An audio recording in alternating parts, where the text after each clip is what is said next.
No, your eyes do not deceive you. This is actually PC gameplay on Black Ops 2. What's going on, guys? It's Beast Armada bringing you some gameplay on the PC on Black Ops 2. I know the colors kind of look a little bit weird because they're probably going to be a little bit washed out, but that's because if you see in the top by the watermark, it looks like it says Bandicam.com. Actually, I didn't buy Bandicam yet to record for the PC just because, for one, my PC actually doesn't it can't record in the highest quality and perform, how I like it to, around 60 frames constantly. It skips around a little bit. I can run it on the lowest settings and get like about 120 frames, but there's a medium ground mark in there. I think I turned the settings up though and went into theater mode and got this, so it should look pretty good nonetheless. In the gameplay, you're going to see this is actually, I just got this. I literally just woke up about 30 minutes ago, went and played some Black Ops 2 on the PC. I do not actually have Black Ops 2 purchased. I have it. This is a Steam release, this thing where you can get like a free trial for the weekend. They do this ever so often. Pretty cool, I will have to say. Definitely seeing as it's free and you get to try it again for the weekend. I did this a while back ago, maybe about during the summer, a little bit in the beginning during summer with my older cousin. He and I both played some Black Ops 2 on my old, when I was playing with my dual core PC. I have his quad core now. I think he has like a really good process, a pretty much better than mine, better processor, 16 gigs of RAM. We got a video card. It's an NVIDIA GTX 660. All around pretty good computer. It's definitely going to hold me over until I get enough money to scrape together to build a custom PC, so this is good right now. I don't know how many more gameplays I can bring you guys on PC, seeing as this thing may not perform that well while recording. We'll have to see, and also seeing as I haven't purchased Bandicam and I have no idea how much it is, I'm going to have to talk to some of my friends on the PC world and see if they paid for it or what all they had to do to get it and how much it is and all that good stuff. I'll talk to some people, and heck, if any of you know about anything on PC and recording, because I know a lot of people, they like to use Fraps, but Bandicam, it makes the file smaller, and it doesn't use as much resources on your computer, so why not use it?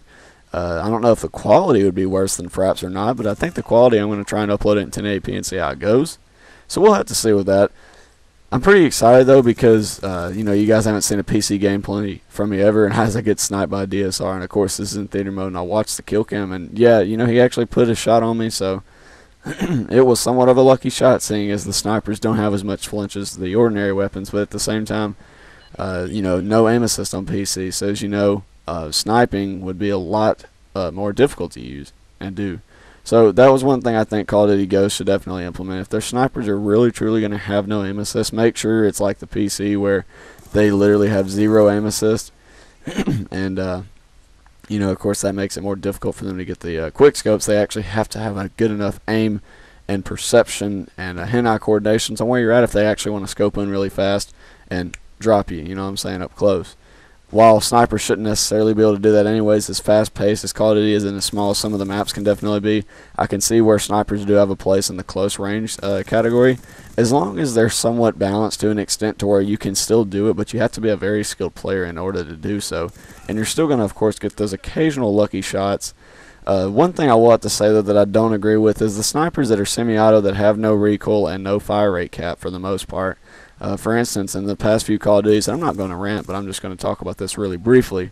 You guys know exactly what I'm talking about when I say the snipers. A lot of people say if they just gave them more recoil, they wouldn't be so bad. They're still going to be pretty overpowered just because they don't have a fire rate cap. They need to give them a little bit more recoil. I'm talking about the semi-auto or spammable snipers, and this kind of goes for the single-shot weapons as well, in my opinion. Seeing as the single-shot weapons generally have a little bit more damage than your automatic spray and pray weapons, you should drop and give them a certain fire rate cap. I don't really know what you should do. You can kind of beta test that and decide what you think's a fair fire rate cap for the weapons.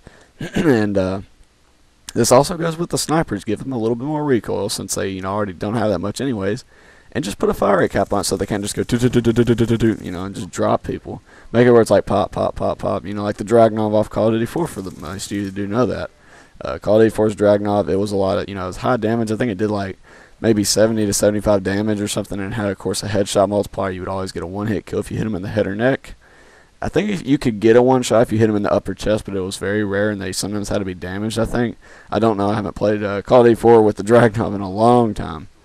But, excuse me, guys. That being said, though, that's some of my things about the snipers. They need to, just don't give them aim assist. They don't really need aim assist. I mean, that's what makes it very abusive. there's another word for it. Exploitable. It's very easy to exploit the quick scopes and sniping, seeing as the aim assist was definitely really strong in this game. So most of you know that. And you know, that's pretty much it. I'm going to talk about snipers. I don't hate the guys. I just think they need to kind of rethink the snipers, which I think they're trying to do. And goes, we'll have to see. Only time will tell. And you know, only I'll have to believe what I see. You know, I only believe it when I see it. What they're going to do with the sniping, they say. Quick scoping is removed, and then they went back to say that, you know, quick scoping isn't going to be nearly as adamant as it was.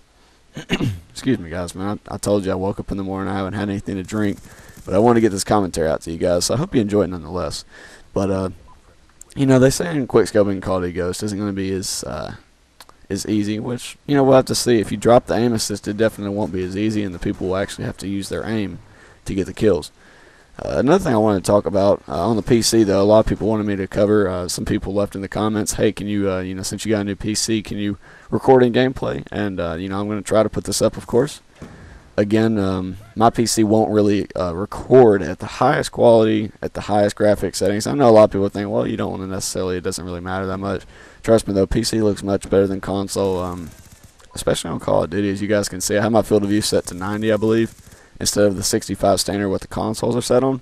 I think they need to add that setting in console, by the way. They need to let you be able to set your field of view. I know a lot of people are saying the reason they don't do that is because it's, air quotes here, not fair.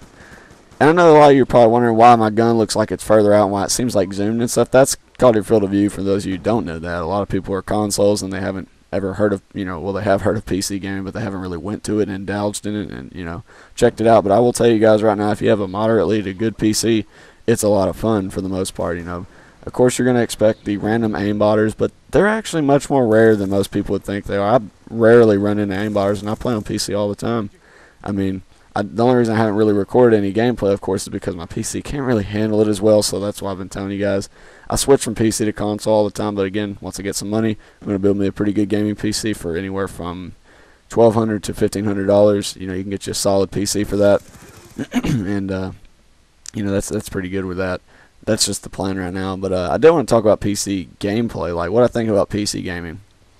You know, opposed to console gaming, and it's kind of incomparable because they're two different platforms, of course. But I want to say this again: if you have a decent or just a, you know, pretty good, let's just put it this way, even the next gen consoles, they're not going to be able to keep up with current generation PCs because they're literally changing and upgrading every 2 weeks. It's pretty much that crazy. They're always finding new upgrades, new parts, new hardware, new software, all this crazy stuff every month pretty much. I know a lot of you think, well, you know, of course the average consumer is not going to buy shit. Oh, excuse me, guys. I don't know why that alarm went off. I apologize. That was unprepared.